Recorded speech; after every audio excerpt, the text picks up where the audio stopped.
Over 3.3 billion people use the internet as of 2016. That means that 3.3 billion people have had positive effects of the internet. But that also means that 3.3 billion people have had run-ins with negative effects of the internet. Some of those negative effects include illegal copywriting, enabling criminals to put viruses on our computers, and also addiction to the internet, especially social media. In the music industry, they've lost about $12.5 billion over the years because of people downloading their music illegally. And because of that, they've had to have lots of layoffs, and they also have less means of discovering new artists, which means that there's less new music for us. You may be wondering why you should worry about people downloading music illegally. You may even do it yourself. I have some friends that download music illegally, and they don't see anything wrong with it. But because people are downloading music illegally, and the music industry is losing so much money, they have to make up for that in different ways. And so now their main source of money is coming from concert tickets.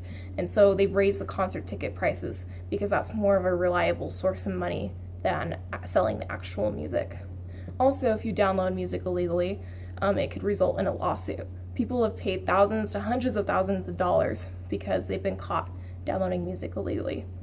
Another big issue that we have with the internet is people and their viruses. Because someone put potassium cyanide in Tylenol in 1982, we now have to spend extra time opening the tamper-proof seals on the bottles. Computer viruses have kind of affected us in the same way. We have to now take precautions against these viruses that could potentially harm us and our computers. We now have to have more complicated browsers because they're trying to protect us against these harmful viruses. And then we also have to be careful on what we click on the internet. One wrong click and it could lead us to hundreds of viruses on our computer and completely wipe our computer clean. Another thing that we have to do now is pay for subscriptions to have software uploaded on our computer to watch out for these viruses. When you add up that money every year for that subscription, it gets really pricey, and if we didn't have to have that subscription, it would honestly save us a lot of money. But if somehow the virus is able to get through past all those precautions, it could potentially wipe your computer clean and make it worthless, and also delete all the important documents and data that were on your computer. This can be especially devastating to a business that needs those documents and data for everyday to-day use. People have also really become addicted to social networks. All of us have probably been addicted to the internet in some way or another, but according to Dr. Morgan Adams, a real internet addict feels overwhelmed, stressed, depressed, anxious, or lonely, and they always turn to the internet as a sense of escape from that. There are short-term effects and long-term effects for this addiction.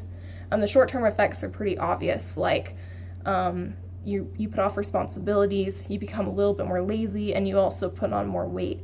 But the long-term effects can also be physical as well, such as backache, neckache, and vision problems. But they can also not be physical and more detrimental, such as bankruptcy. If you spend too much time shopping online and gambling, it could really hurt you financially. Also, it can ruin your relationships. No one wants to be in a relationship with someone that's always stuck on their phone in that little fake reality with all those fake people when you're a real person right in front of them. You always want to have that interpersonal communication, and if they can't seem to do that with a real person, it really is hard to maintain a relationship with that kind of person. In the end, the internet has some really good advantages for us. I mean, we're taking a college course online in the comfort of our homes. But it also brings some really negative aspects, such as illegal downloading, viruses, and also addiction. But if we find a way to keep away from the harmful things of the internet and we're able to balance our internet usage in our lives, we can really use the internet to help us in its full and really use it to its full potential.